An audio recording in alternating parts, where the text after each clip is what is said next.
What's going on, YouTube? Old Tom, Rambler 69. Well, we're going to show you what we've been up to, but first off, we got a mail call. We got Tom's card, Tom's Scale Garage. If you guys are not subbed to him, please do so. He's an awesome builder, and he's doing some really nice work. Well, thanks a lot, Tom. Appreciate it, buddy.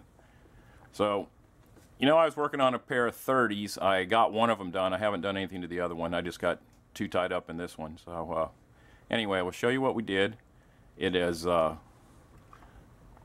this coupe here, and it was the Jimmy Flintstone resin body. That's a 35 window coupe chopped, and I've had that body for a few years, been wanting to do something with it. And then when the 29 and 30s come out, and we got that different floor pan chassis for the 30 and the 29, I was fitting it up then, and it was fitting perfect.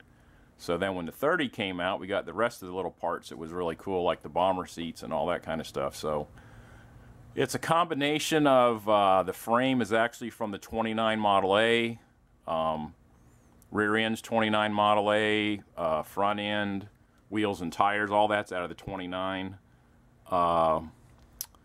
The firewall is out of the 30 coupe, dash is out of the 30, but you also get that dash in the 29. So if you got a 29, you could pretty much pull this off, other than the bomber seats and the skeleton-looking interior door panels.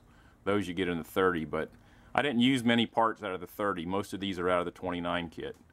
So if somebody wants to do one, just let me know if you get into doing one of these, and I'll tell you what few little things you got to do. There wasn't too much.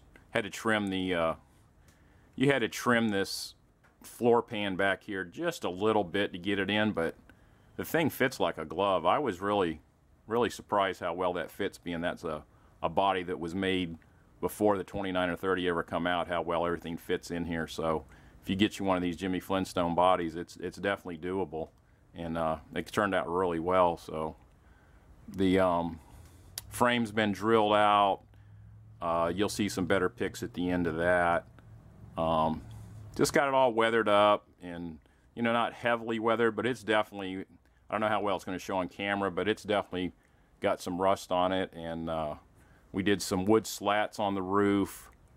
The roof's been, I cut that roof out. It doesn't come like that, so I cut that roof out. You'll see that in my slideshow.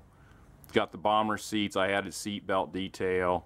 Floorboard is like World War II warning signs I put in, and the interior door panels are World War II posters that I found.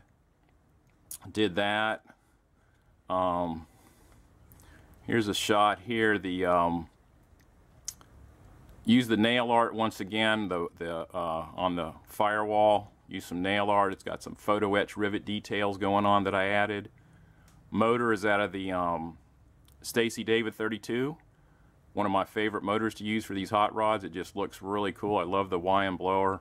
Top end of it's out of a Willis kit. But I love using it. I love the low profile blower, and they fit in really well because the blower belts aren't real wide. So you got just enough room to get them in there.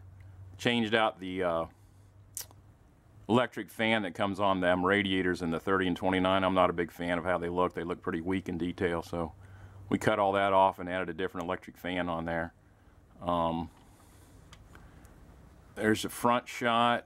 Nothing really special going on there. We just added that, got it a little weathered up. But I think it turned out pretty cool. I enjoyed it. We added a little mesh for the back window and the 2/4 windows. And there's a shot of the back. That tag is an actual, I did some Google search and found a U.S. Army World War II tag, so I printed that out and put that on the back. So we went with a Army type World War II theme, you know, just having fun with it, and making a crazy little rod out of it, and it turned out pretty cool. So we're going to do a slideshow here at the end, and anybody's got any questions, just ask. If anybody wants to do one of these with that Jimmy Flintstone body, I can tell you pretty much the ins and outs of what went on with that. So, but for the most part, if you got a 29 kit, you can pretty much pull this off. You may have to come up with a different firewall, but I cut the one out that come molded in it, and I cut the cut the wheel arches out that came molded on the resin body and put the ones in off the 30.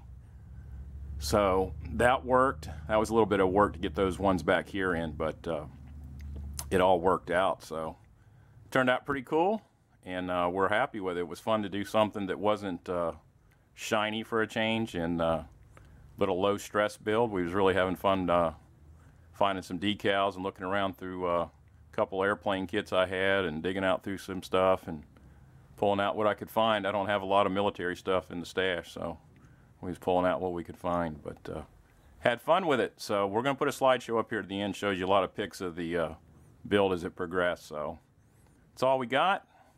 Take care. Old Tom, Rambler 69. Out of here, guys.